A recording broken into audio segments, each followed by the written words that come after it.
Hello बच्चों, मैं आपके लिए पीरियोडिक टेबल चैप्टर का ये आखिरी सेशन लेके आया हूँ।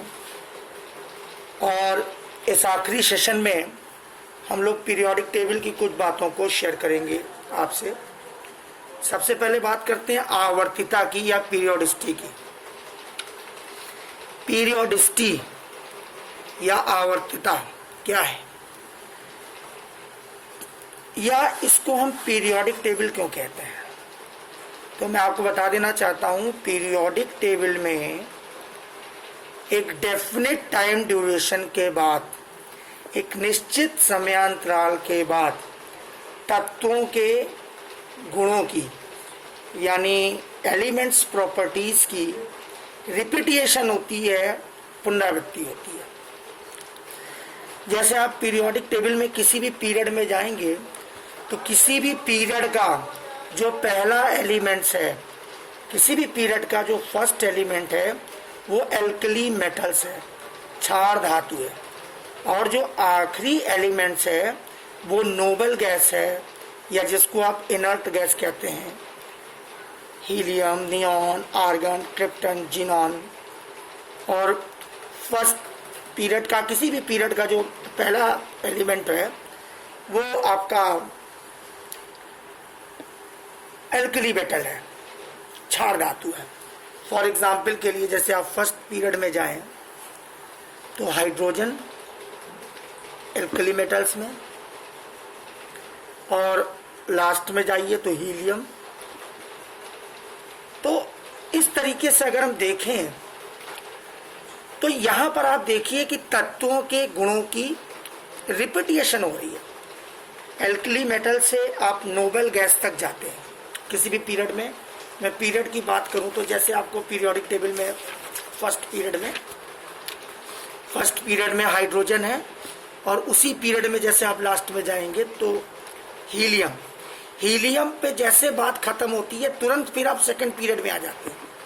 फिर सेकंड पीरियड का जो फर्स्ट एलिमेंट है वो आपका लिथियम है, एल्कली मेटल है, क्षार धातु है, और लास्ट में जाएंगे तो नियॉन, इनर्ट गैस। और जैसे ही नियॉन पर पीरियड खत्म हुआ फिर आप तीसरे पीरियड में आते हैं, सोडियम एल्कली मेटल्स है, और लास्ट में जैसे जाएंगे आर्गन, नोबल गैस है। तो आप यहां देख रहे हैं कि एक निश्चित समयांतराल के पश्चात, एक टाइम ड्यूरेशन के बाद एल्कली मेटल से हम नोबल गैस तक जाते हैं, फिर एल्कली मेटल पे आते हैं, फिर नोबल गैस तक जाते हैं। इसी तरह हम 7 पीरियड्स में करते हैं। 7 पीरियड्स होते हैं, 7 आवर्त होते हैं, आप अच्छे से जानते हैं। मैंने आपको पढ़ाया कि पीरियोडिक टेबल में 7 पीरियड होते हैं, 7 पीरियड होते हैं, 7 आवर्त होते हैं। तो आप किस पहले से लेकर 7वें पीरियड तक फर्स्ट जो एलिमेंट होगा वो एल्कली मेटल्स होगा, और लास्ट नोबल गैस है। तो आप यहां दे रहे हैं कि एलिमेंट की प्रॉपर्टीज में रिपीटिएशन हो रहा है, उसके गुणों की पुनरावृत्ति हो रही है। जैसे जैसे हम फर्स्ट पीरियड में चलते गए थे ठीक उसी तरह सेकंड पीरियड में भी चलते जाएंगे। इसी कारण से इस गुण को हम बोलते हैं आवर्तिता या पीरियोडिसिटी, और इसी गुण के कारण से इसको हम पीरियोडिक टेबल बोलते हैं।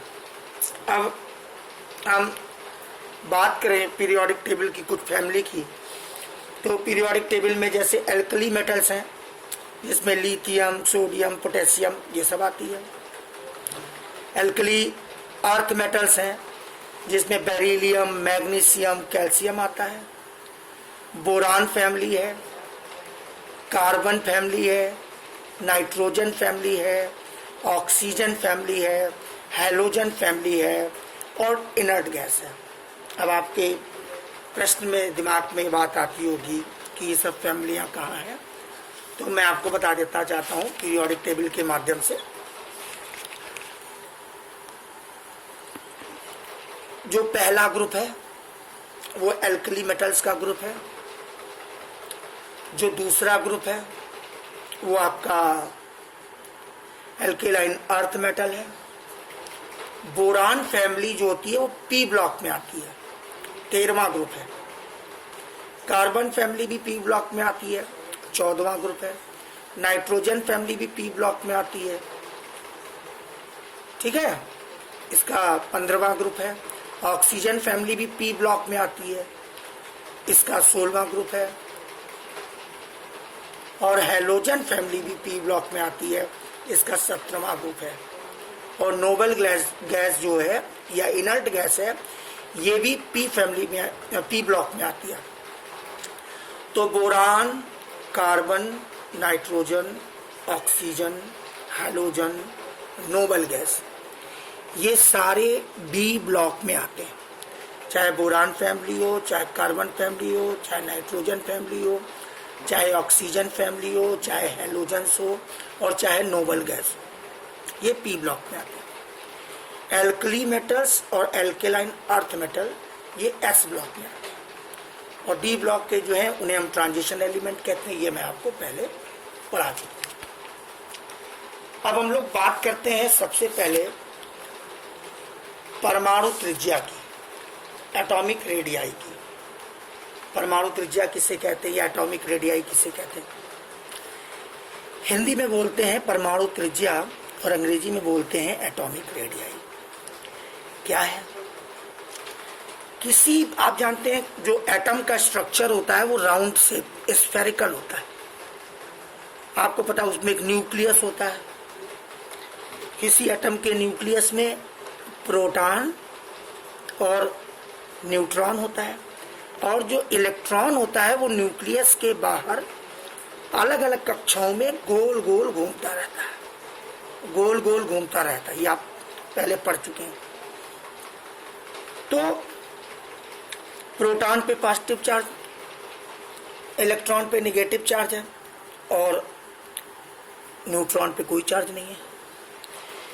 प्रोटॉन के पॉजिटिव चार्ज, न्यूक्लियस में प्रोटॉन और न्यूट्रॉन होता है। किसी भी एटम के न्यूक्लियस में प्रोटॉन और न्यूट्रॉन होता है। प्रोटॉन के पॉजिटिव चार्ज के कारण ही किसी एटम के न्यूक्लियस पर पॉजिटिव चार्ज होता है, क्योंकि न्यूट्रॉन चार्जलेस है, उसका कोई चार्ज काउंटेबल नहीं है, कोई चार्ज ही नहीं है। और इलेक्ट्रॉन पर नेगेटिव चार्ज होता है।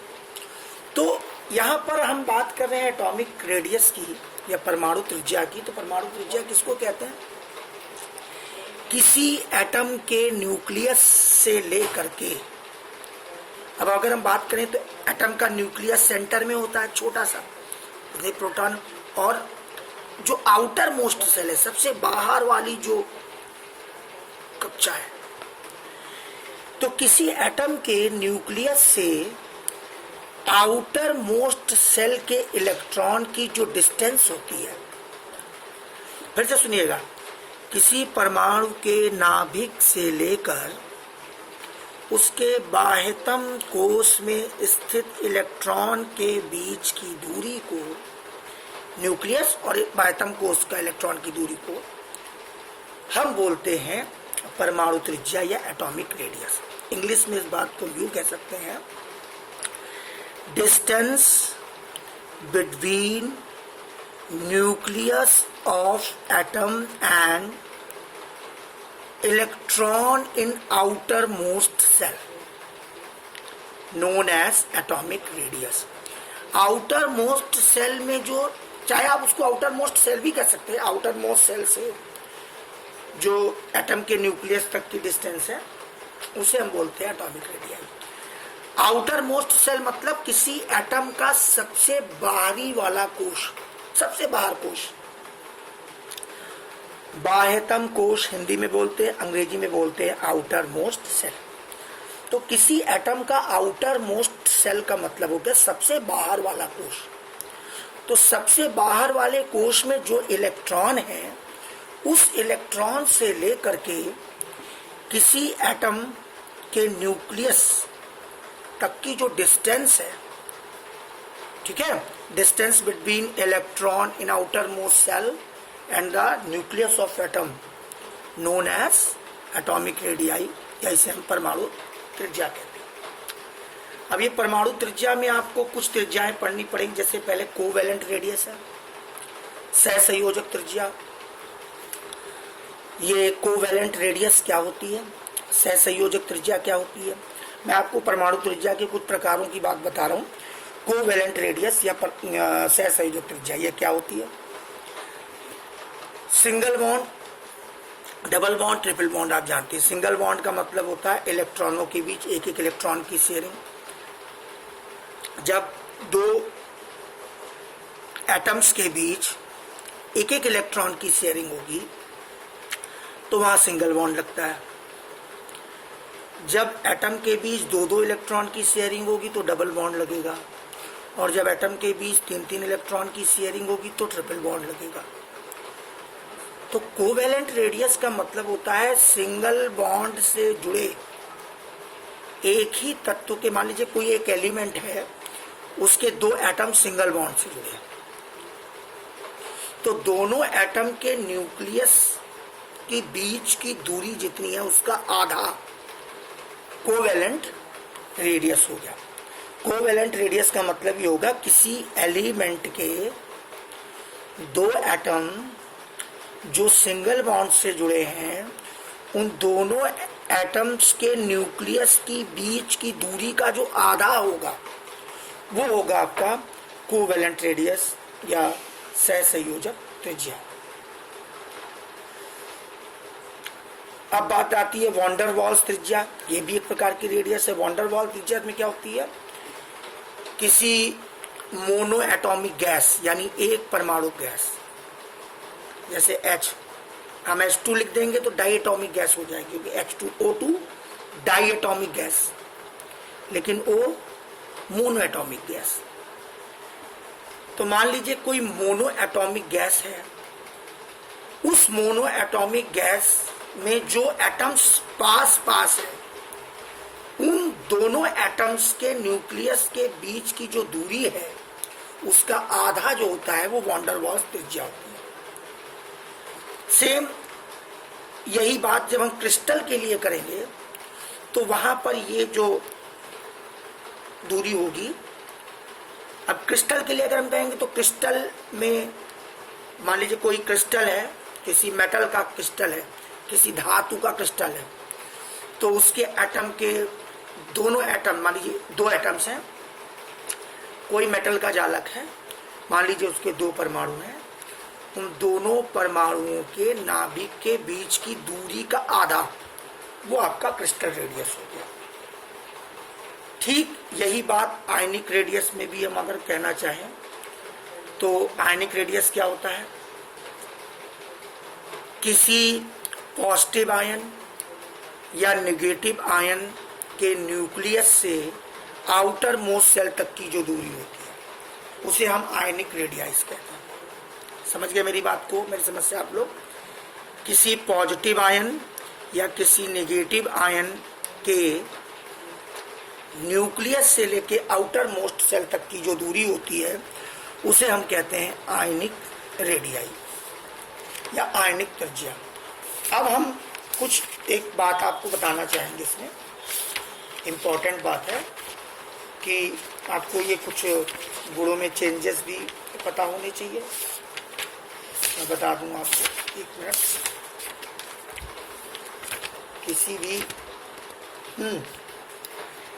किसी भी पीरियड में जैसे जैसे आप आगे बढ़ेंगे, किसी भी पीरियड में आप जैसे जैसे आगे बढ़ेंगे, यानी किसी पीरियड में एटॉमिक नंबर बढ़ने पर जो एटॉमिक रेडियाई है या जो आयनिक रेडियाई जो भी हम पढ़ के आए हैं पीछे, ये घटती है।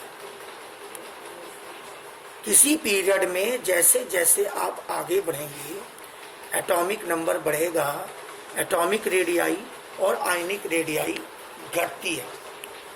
और किसी ग्रुप में आप जैसे जैसे आगे बढ़ेंगे या एटॉमिक नंबर बढ़ेगा तो एटॉमिक रेडियाई या आयनिक रेडियाई बढ़ती है। तो किसी पीरियड में आगे बढ़ने पर एटॉमिक रेडियाई और आयनिक रेडियाई, परमाणु त्रिज्या, आयनिक त्रिज्या घटेगी, और किसी ग्रुप में आगे बढ़ने पर परमाणु त्रिज्या और आयनिक त्रिज्या बढ़ेगी। अब यहाँ पर मैं एक बात और आपको बता देना चाहता हूँ कि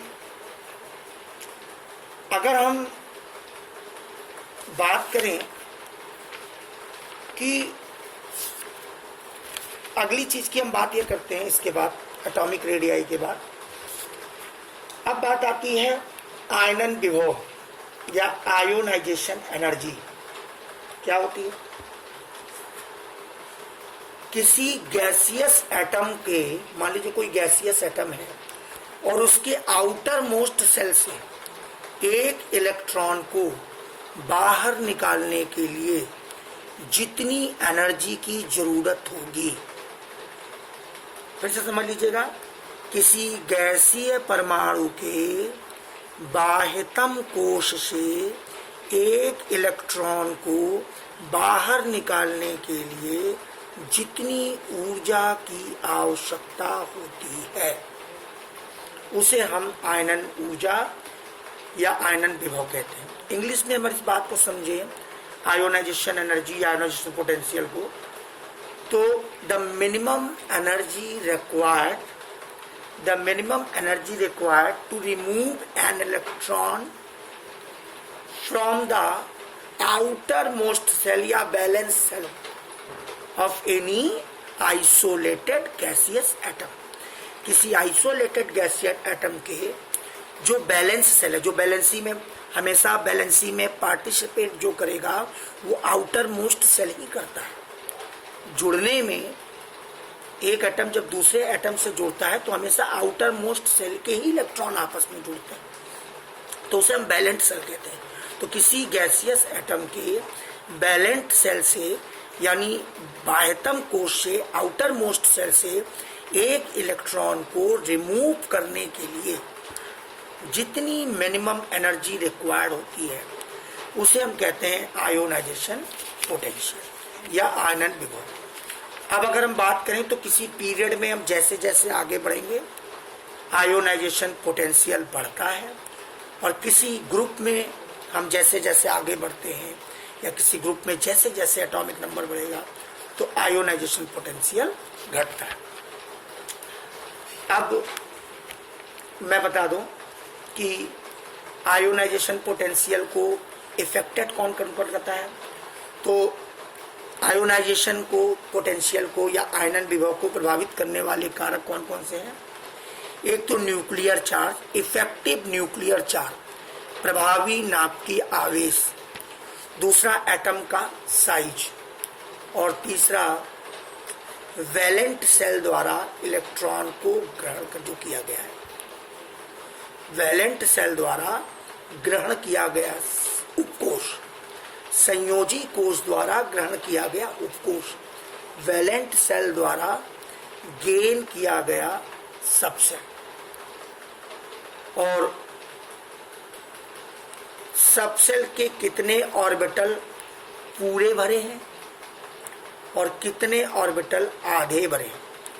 ये आपने पहले चैप्टर में पढ़ा है, पैरामैग्नेटिक और डायनामैग्नेटिक, अनुचुंबकीय और प्रतिचुंबकीय गुण, तो वो भी चीज इस पर डिपेंड करती है।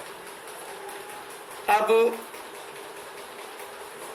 मैं बता दूं, किसी भी एलिमेंट की आयोनाइजेशन एनर्जी जितनी ज्यादा कम होगी, इंपॉर्टेंट बात है, किसी भी एलिमेंट की आयनन ऊर्जा जितनी कम होगी उतनी ही सरलता से वो इलेक्ट्रॉन को रिमूव कर सकता है, उतना इजीली ही वो इलेक्ट्रॉन को बाहर निकाल सकता है।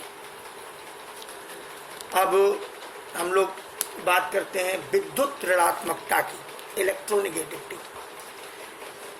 इलेक्ट्रोनिगेटिविटी क्या होती है कि किसी एटम द्वारा किसी कोवैलेंट कंपाउंड के इलेक्ट्रॉन पेयर को अपनी ओर अट्रैक्ट करने की क्षमता। बच्चों, ये जो चीज मैं आपको बता रहा हूं ये सारी चीजें आपने हाई स्कूल में पढ़ी हैं, तो एक बार मैं इसको फिर से एक्सप्लेन कर देता हूं। किसी एटम द्वारा, किसी परमाणु द्वारा कोवैलेंट कंपाउंड के इलेक्ट्रॉन पेयर को, मान लीजिए जैसे फॉर एग्जांपल के लिए कोई ए है वो एटम हो गया, कोई बी है वो कोवैलेंट कंपाउंड हो गया, तो ए द्वारा बी के इलेक्ट्रॉन पेयर को अपनी ओर अट्रैक्ट करने की जो क्षमता होती है, किसी परमाणु द्वारा साझा किए गए इलेक्ट्रॉन युग्म को अपनी ओर आकर्षित करने की क्षमता। Attracting tendency of any atom to electron pair of any covalent compound, tendency known as electronegativity, Hindi में जिसे हम विद्युत ऋणात्मकता कहते हैं। अब विद्युत ऋणात्मकता की अगर हम बात करें तो विद्युत ऋणात्मकता क्या होता है कि जैसे जैसे आप किसी पीरियड में आगे बढ़ेंगे, किसी आवर्त में आगे बढ़ेंगे, जैसे जैसे एटॉमिक नंबर बढ़ता जाएगा, जो विद्युत ऋणात्मकता है वो बढ़ती जाएगी, इलेक्ट्रोनेगेटिविटी बढ़ती जाएगी। और इसका जस्ट उल्टा होगा ग्रुप में। किसी भी ग्रुप में जब आप ऊपर से नीचे आएंगे, आगे बढ़ेंगे, एटॉमिक नंबर बढ़ेगा, तो विद्युत ऋणात्मकता वहां पे घटती है। अब इसके बाद विद्युत ऋणात्मकता के बाद हम लोग बात करेंगे इलेक्ट्रॉन बंधुता की, इलेक्ट्रॉन एफिनिटी की। क्या होती है? अभी आयनन विभव में आपने देखा किसी गैसियस एटम के आउटर मोस्ट सेल से एक इलेक्ट्रॉन को निकालने के लिए जितनी मिनिमम एनर्जी रिक्वायर्ड होगी वो आपका आयोनाइजेशन पोटेंशियल है। और इलेक्ट्रॉन एफिनिटी जो होती है इसकी अपोजिट है।